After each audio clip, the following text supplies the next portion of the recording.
Бидејќи повторно ќе зборуваме за дигитализацијата, овој пат за образованието и дигитализацијата, решивме овој разговор да го направиме преку онлайн врска. Бојан Василев од Еду конференцијата 25 веќе е на линија. Бојан, здраво.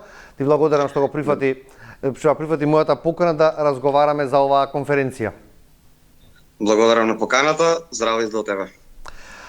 Значи, вештачка интелигенција и технологија во образованието ќе бидат фокус на седмото издание на една од најголемите и највлијателните образовни конференции, како што кажав, Еду конференцијата 25, која ќе се одржи на 27 и 28 септември во Струга.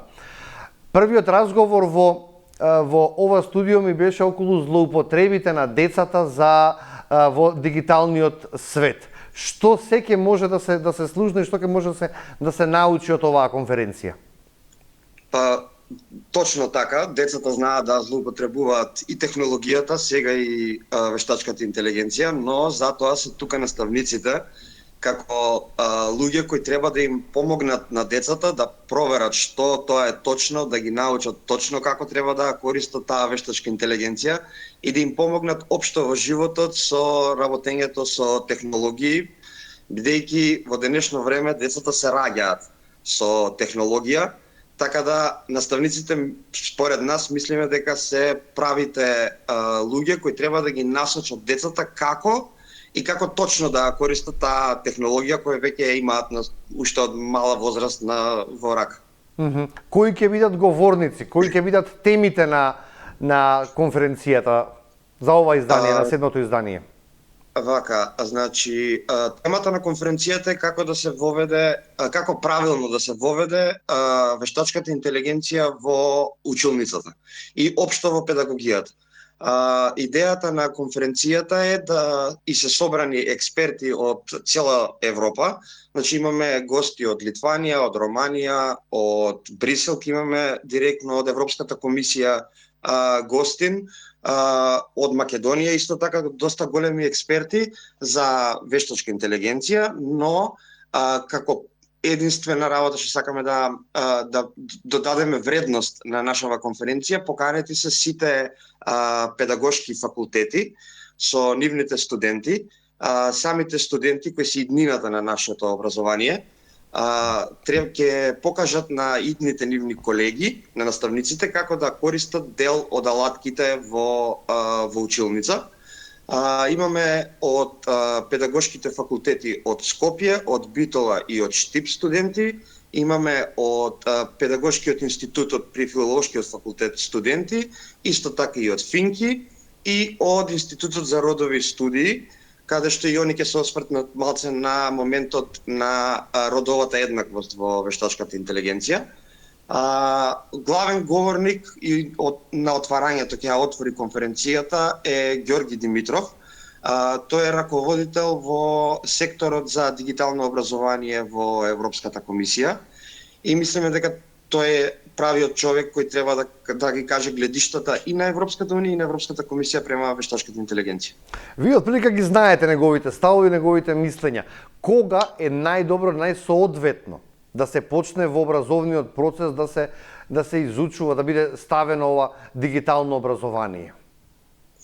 Значи, во денешно време искрено не може да има правило, бидејќи децата како се раѓаат, така од родителите уште пред да почнат во школските клупи и во градинките добиваат дали таблет, дали телефон во рака.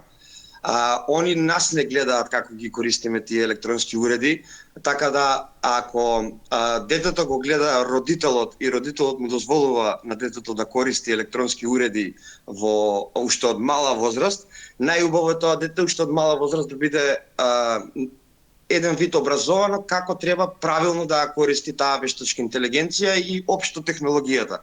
Пошто живееме во свет каде што буквално целиот свет го имаме во джепот во телефонот, така да и тие деца убаво е да бидат образовани барем на базичниот начин на користење и правилно користење на таа технологија, бидејќи можат многу лесно да да се оттргнат од тој прав начин на користење, зашто е намената таа вештачка интелигенција. Но колку училиштата се подготвени за едно вакво образование? Кој е ставот на Министерството за образование? Например, дел од општините на учениците им делат таблети или други технолошки помагала со кои што учат, го изучуваат овој предмет. Меѓутоа, на ниво на Македонија, мислам дека ќе биде проблем, или ако грешам, поправете ме. Па не грешиш, е проблем, бидејќи дури и на ниво на Скопје, не сите општини се поврзани со добар интернет, што е базичната основа да имаме, да користиме таа технологија. Тоа беше типичен пример кога се случи онлайн наставата во ковид пандемијата. Многу училишта и наставници и деца се соочија со фактот дека брзината на интернетот и квалитетот на интернетот во Македонија не е на некое завидно ниво. И самата технологија и тие таблети што ги добиваат децата и во училиштата и во домашни услови, треба да има некој да ги едуцира како правилно треба да ги користат. Ете сега гледаме дека Министерството има некоја агенда за користење на вештачката интелигенција. Имаме учесник од Бюрото за развој на образованието на конференцијата, господјата Наталија Ацаска. Она ќе ја презентира таа платформа за користење на вештачката интелигенција.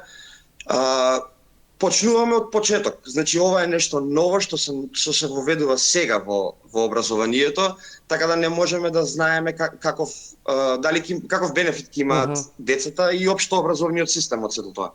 Секој вид на образование би бил добродојден за децата. Сакам да ве прашам на кое ниво ни е дигиталното образование во земјава, колку сме подковани дигитално? Па мислам дека сме општество? Како општество мислам дека сме на завидно ниво. Значи секако има уште доста работа да се работи на тоа ниво, кажуваме брзината на интернет, квалитетот на сето тоа, но мислам дека на европско ниво ние сме на доста завидно ниво за користење и на технологија и на сите тие работи. На конференцијата ќе имате гости од Вселенскиот камп на НАСА во Турција. Дајте ни детали, што значи ова? Какви предавања ќе имаат овие гости? Значи, тоа е соработка која ќе ја почнуваме сега од оваа година, ние како здружение. Во Анкара, во Турција, НАСА има основано Space Camp, Вселенски камп, каде што има донесено опрема, иста таква како што ја имаат во Хјустон во Америка. Но е наменета за деца од основно до средно образование, со тоа што имаат без гравитациони капсули, ги имаат макети на ракетите кои летаат во Вселената и децата имаат можност, ќе имаат можност сега и од оваа година, од кај нас да се приклучат на тој камп, каде што целата таа програма е изучување на Вселената. Така да мислиме дека баш таа сесија ќе биде доста интересна и за наставниците, бидејќи покрај тоа што имаат они програма за млади, значи од прво оделение до 4-та година средно, имаат програма и за наставници, кои ќе можат да отидат и да ги видат сите тие бенефити што ги има донесено НАСА во Турција, а не е многу далеку од Македонија, така да мислиме дека ќе биде доста интересно. Василе, јас ти благодарам за овој разговор. Телевизија 24 има своји дописници од Охридско-Струшкиот дел на Македонија. Се надевам дека ќе имаме и можност да проследиме оваа конференција, па по-детално и кои ќе бидат заклучоците да ги пренесеме и во нашите информативни изданија. Со задоволство ве чекаме во Струга. Следниот викенд имаме доста учесници пријавени, така да мислиме дека ќе биде доста интересно. Фала ти уште еднаш на разговорот. Фала на тебе.